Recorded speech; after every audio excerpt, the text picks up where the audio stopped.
जीवन में अक्सर छोटी-छोटी चीज़ें ही हमें सबसे ज़्यादा खुशी देती हैं, जैसे अपने किसी प्रियजन से गले मिलना या फिर होममेड चॉकलेट का स्वाद लेना। और हाँ, लंबे समय के इंतजार के बाद बारिश की बूंदें जब मिट्टी में मिलती हैं, तो मिट्टी से आने वाली अद्भुत सुगंध जब मन को सुकून देती है, तब हमें प्रकृति और सुंदर और मनमोहक लगने लगती है। आपको जानकर हैरानी होगी कि बारिश की वह मनमोहक मिट्टी की सुगंध, जिसे पैट्री चो के नाम से जाना जाता है, वो वास्तव में बारिश की अपनी सुगंध नहीं होती।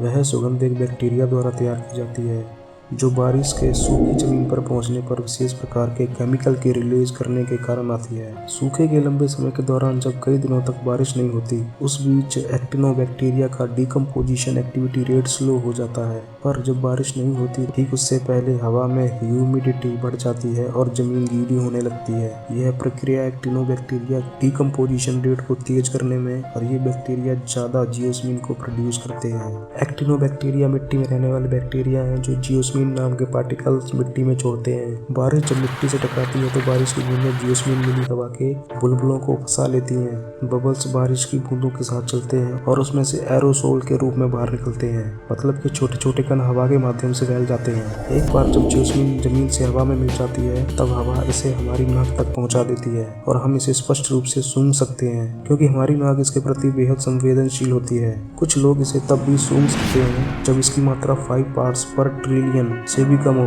पर आज मेरे दोस्त, आपको बारिश के होने का इंतजार करने की जरूरत नहीं। आप इसे आज इत्र यानी के परफ्यूम के फॉर्म में भी मार्केट से खरीद सकते हैं और मन को तृप्त करने वाली इस सुगंध का मजा ले सकते हैं। Fact number 2। मित्रों, चाहे आप पेरिस जाने वाले लकी इंसान रहे हों या फिर आपने केवल वहां जाने का सपना देखा हो, इसका मतलब साफ है कि आप फ्रांस की राजधानी पेरिस के सबसे famous travel destination Eiffel tower के बारे में कुछ न कुछ जरूर जानते हैं। पर क्या आप ये जानते हैं कि आईफिल टावर को फ्रेंच में ला टूर आईफिल कहा जाता है और इसे पेरिस के बीचों बीच बनाया गया है, जो 324 मीटर यानी कि लगभग 1063 फुट ऊंचा है। पर मेरे भाइयों, हम आपको ये बता दें कि इसकी इनिशियल ऊंचाई सिर्फ 950 फुट ही थी। जब ये 1889 में बनकर तैयार हुआ तो एंट्री गेट के रूप में उस साल ये पेरिस के वर्ल्ड फेयर का मुख्य अट्रैक्शन था। 1930 से पहले ये टावर दुनिया की सबसे ऊंची बिल्डिंग थी। उसके बाद इस टावर की ऊंचाई को 1930 में न्यूयॉर्क की क्रिसल बिल्डिंग ने पछाड़ दिया, पर ये फ्रांस को गवारा नहीं हुआ और 1957 में इसमें इसके टॉप पर एक एंटीना जोड़ा गया, जिसने इसकी ऊंचाई को 67 फीट बढ़ा दिया। इसके साथ ही इसका निर्माण फ्रेंच रेवोल्यूशन के 100 वर्ष पूरे होने के उपलक्ष्य में और दुनिया के अलग अलग देशों को फ्रांस के इंडस्ट्रियल एडवांसमेंट को दिखाने के लिए भी किया गया था।